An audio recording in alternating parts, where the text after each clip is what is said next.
Be honest. Somewhere in the last few seconds, while nothing was happening, part of you wanted to reach for your phone. Not because anything did happen, but because nothing did.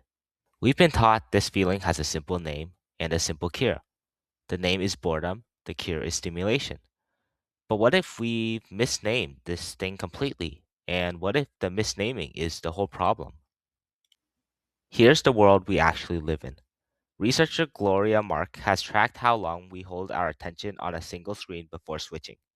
In 2004, it was about 2.5 minutes.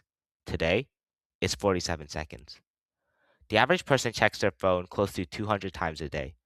And in 2024, Oxford named its word of the year brain rot, a phrase, by the way, that Henry David Thoreau coined back in 1854, long before the algorithm. So that's the diagnosis everyone agrees on. We're overstimulated, distracted, bored, and our attention spans are collapsing. I think that diagnosis is wrong, or at least it's using the wrong word. Here's something strange. The word boredom barely existed before the 1800s. The Oxford English Dictionary traces it back to around 1829, and Charles Dickens helped popularize it in Bleak House, where a bored aristocrat sits in the desolation of boredom and the clutch of giant despair. Boredom, as a word, is younger than the steam engine, younger than the United States, which raises an obvious question. If the word is that new, what were people feeling for thousands of years before it? Because they were feeling something. They just called it something else. And the older name wasn't a feeling at all, it was a sin. In the 4th century, monks went into the desert to be alone. And out there, in the silence, they discovered an enemy. They called it acedia, the noonday demon. Listen to how the monk Evagrius described its attack 1700 years ago. He makes it seem that the sun barely moves, if at all, and that the day is 50 hours long. Then he constrains the monk to look constantly out the windows, to walk outside the cell. Time stretching out, the compulsion to keep looking out the window, the itch to just get up and leave. If that sounds familiar, it should. That's not a monk in a cell. That's you in fifth period. That's all of us. At the red light, in the waiting room, in the slow middle of an ordinary evening, hunting for a window to climb out of. The writer Kathleen Norris puts it plainly.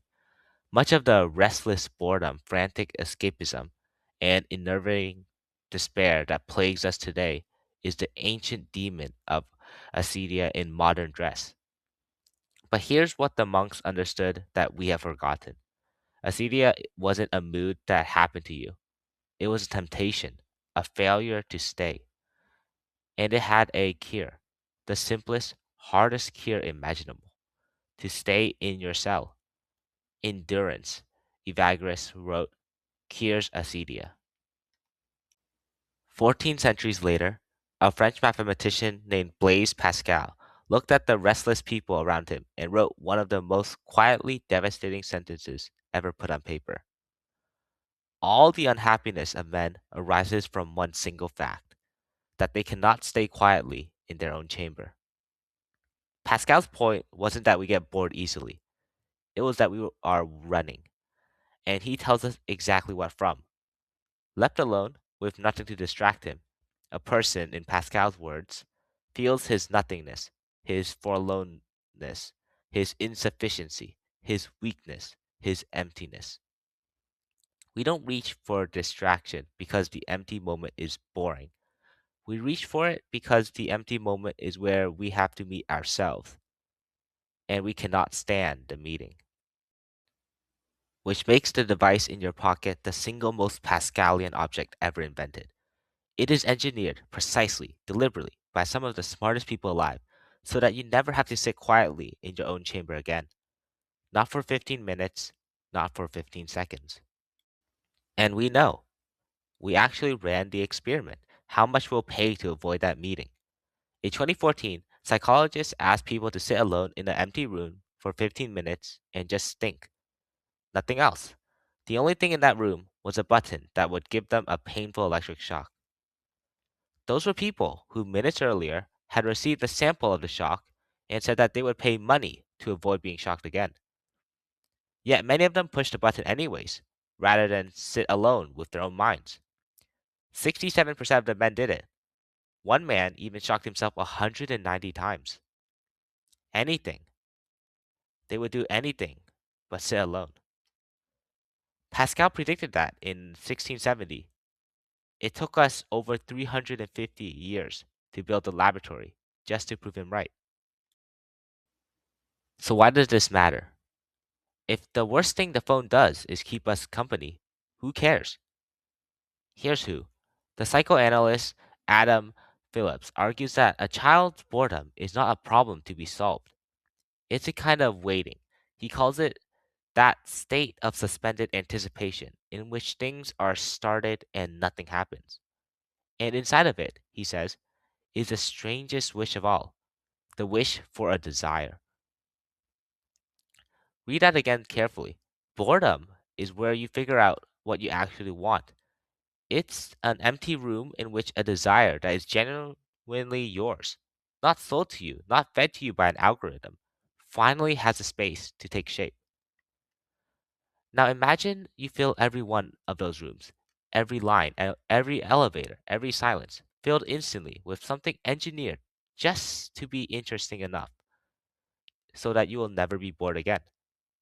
And you will never quite discover what you want because something will always have been decided for you.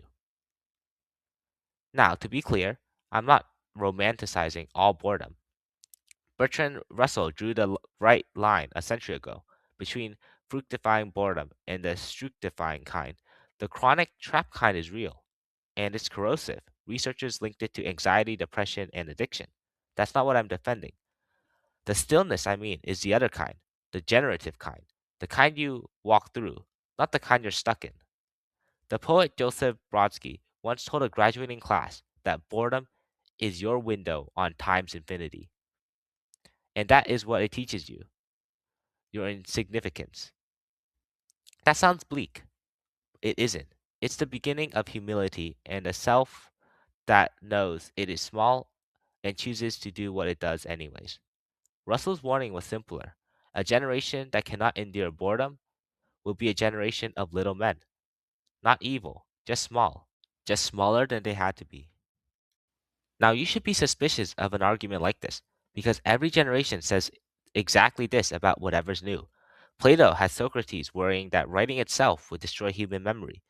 People panicked about novels, about the telephone, about television. And when researchers actually crunched numbers, the panic looks overblown.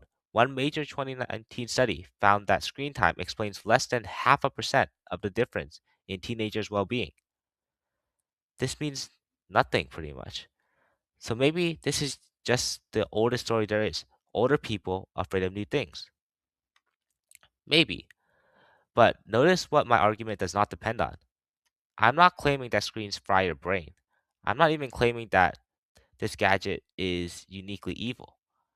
I'm just claiming that we lost the word. We took a condition our ancestors treated as a moral and spiritual struggle, something you were responsible for, something that you could lose or win, and we just renamed it boredom.